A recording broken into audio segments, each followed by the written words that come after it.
Now is my good friend from Ohio, and I'd like to yield 2 minutes to the gentleman, Mr. Jordan. The gentleman from Ohio, Mr. Jordan, is recognized for 2 minutes. Thank you, Mr. Speaker. I thank the gentleman for yielding. It's bad enough that this bill is going to tell states how to run elections.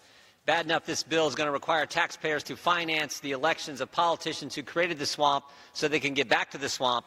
But what is most egregious about this legislation is the attack on free speech. As the whip mentioned, the ACLU has said this vote no on this bill because it unconstitutionally burdens free speech and association rights. And let me tell you how it does it.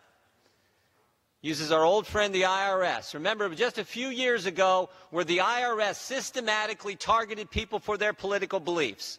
They went after conservatives. Now think about your First Amendment liberties.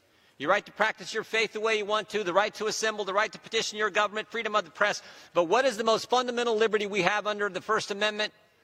Your right to speak, and particularly to speak in a political fashion, a political nature. That's what the IRS went after, and this bill does this.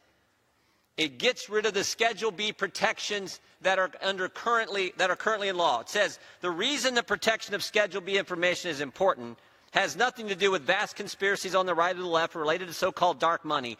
Rather, it dates back to the Supreme Court's 1958 decision, NAACP versus Alabama.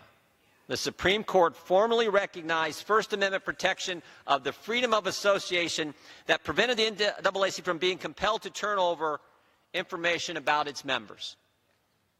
This bill, what it will do today, is when this information has been leaked, as it has already, everyday Americans will continue to receive death threats, mail containing white powder, all because someone disagrees with what they believe.